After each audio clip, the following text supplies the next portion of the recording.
Welcome back to my garden. I thought this week I'd do another of these responses to TED Talks. I have them popping up in my email each week, and it was another really thought-provoking talk. Unfortunately, my internet is down, and that of course explains why you're receiving this whenever you do receive it. But my internet's down, problem with the cable which has got snagged up in my cashew tree and needs urgent repairing. So the talk, which I will attach in the description below, was about being wrong. New York Times, I think, or New Yorker journalist and also a writer, fantastic talk, and she makes the point about how we tend to see ourselves as right, not wrong. She poses the question, what does it feel like to be wrong? And this is a bit of an audience involvement gambit. And the audience says, well, it feels terrible. And she says, no. What feels terrible is realizing that we have been wrong. But what it feels like to be wrong is pretty much the same as what it feels like to be right, because we feel, until we realize we are wrong, we feel we're right. And in fact, when encountering contrary opinions, our first response will be, she suggests, that the person is ignorant, and that's why they don't think what we think. Then perhaps we might move on to the possibility that actually, no, they're not ignorant, they're just downright stupid. And failing that, well, they are evil. And of course, the thought that we don't entertain, she is, I guess, suggesting, is that we might be wrong. And I got to thinking about this, and it was fairly topical for me, because I'd had a meeting with someone recently, a social gathering, and I was worried that perhaps conversations in this gathering would steer to topics that maybe border on the sociological or even political, and that there would be a potentially unpleasant divergence of opinion. Moment in Brazil, we live in very polarized times, but I say in Brazil, that is pretty true in America or Britain or South Africa or wherever you might be. Viewpoints have become vigorously polarized. So this idea of I am right and they are wrong because they are ignorant, stupid or evil, this is something we have to consider carefully. And there is this possibility that it could be you that is wrong. But I got to thinking about this, and it strikes me that this is a moment where there is another option, which is, dare I say it, Gödelian. I'm not sure if I say dare I say it, if Gödelian is a word. I use it in the sense of Orwellian, which obviously people do use all the time. Gödelian as in Kurt Gödel, the 20th century groundbreaking mathematician, logician, author of the famous incompleteness theorem. And in this theorem, he suggests that within any logical system, there will be questions that are essentially undecidable. That within the parameters of that system, we can't say whether they are true or false. And perhaps that's the case with a lot of what we are thinking about today. We have opinions about things that we're pretty convinced we're right, but it is quite simply impossible to say what is right and what is wrong because of the limitations of our logical system, the time we find ourselves in. And in fact, this goes beyond, this I suppose pushes beyond into limitations of our time. So even things that are essentially verifiable, one imagines things of a more scientific nature, those too, as convinced as we are, will suffer changes of opinion over the course of time. I get a little frustrated, let's say that rather than irritated.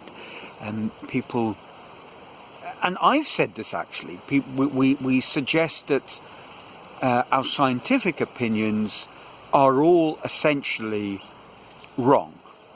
And in a way they are. Even something as clear-cut as Newton's law of gravitation. Well, it's an approximation. It's not actually totally true. And as our knowledge changes,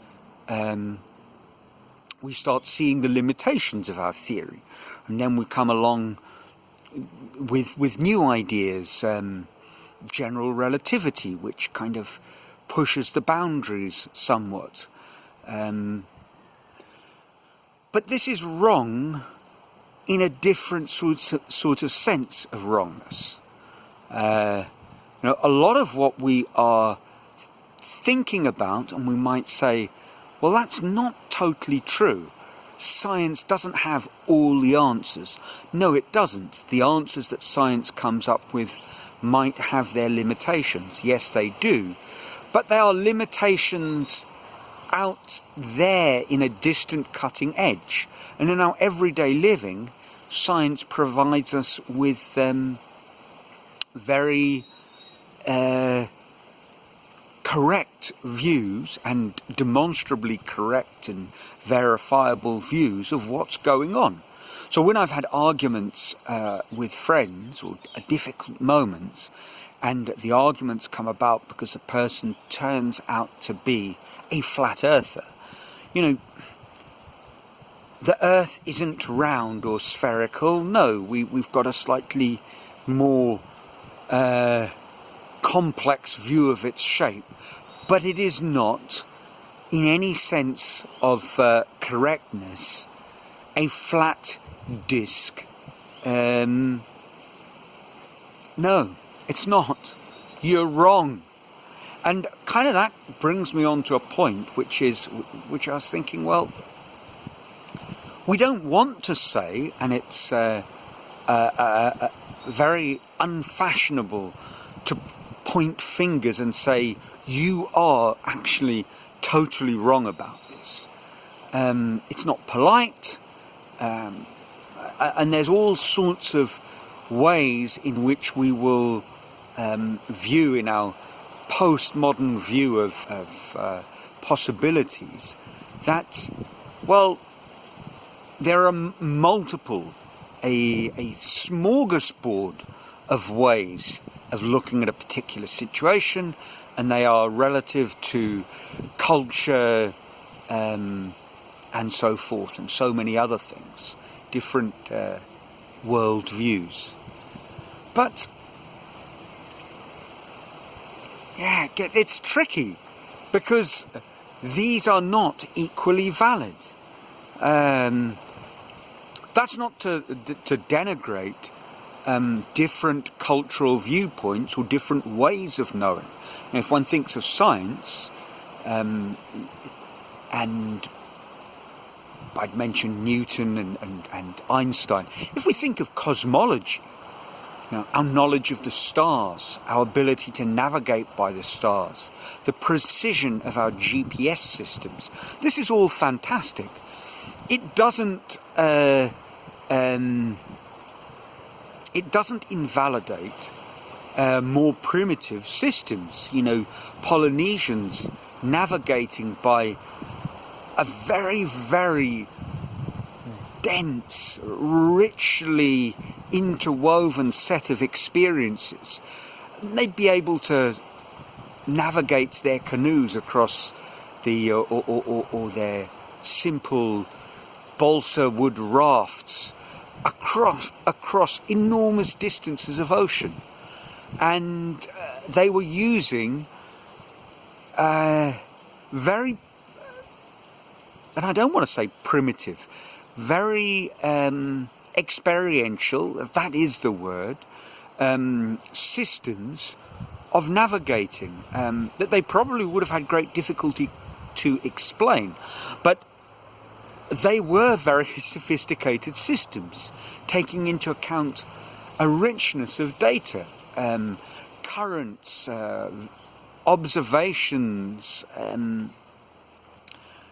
visual cues from their knowledge of the stars. So I'm not knocking those systems, because they are primitive in one sense, but they are based on a great depth of knowledge, a different pool of knowledge, a different basis or set of theories underpinning all of it, and not using our wonderful scientific method, but very, very powerful nonetheless. So there's space in our understanding of how things operate for a whole range of different viewpoints. But there's a world of difference between someone who is drawing on centuries of experience of navigation, on generations of thinking, of what works, what doesn't, and how to analyse the world around you, that is passed down from father to son, through rites of passage, through apprenticeships. There is a world of traditional way of understanding the world around you, and a counterculture view that dismisses modern science just because someone's watched a 10-minute YouTube video and are convinced by that. No. You know, there's a rightness about what those South Sea Islanders were doing, and there's a rightness about our GPS system, and there is a complete and total wrongness about what a lot of these videos have to offer. And we need to have in our toolbox, we need to have analytical reasoning skills to try and pick those apart. We need to try and understand where people are coming from. One of the reasons people believe things that are palpably wrong when they are not ignorant and are not stupid is perhaps because they have been misled. They have been convinced or manipulated. We need to understand why people are doing that and look at the core underlying motives behind a particular set of experiences and viewpoints. And in the case of the islanders, what is underpinning everything is a wealth of experience. And there is no hidden agenda other than getting from A to B as safely as you can. When we examine other opinions that are doing the rounds right now, we can put them to a test. The test is there a third party with something to gain? And at that point, we can conclude that people are thinking things which are inherently stupid, or ignorant, or malevolent. So, there we are. That's it for the moment. This is perhaps one that I will reflect upon and go into a little bit more depth, but I've hit the 15-minute mark, so I guess that's it for this week. I'm not sure when you'll see this, but until then, I hope you're safe and well, your lives are filled with joy, and from a sunny Brazil, ciao.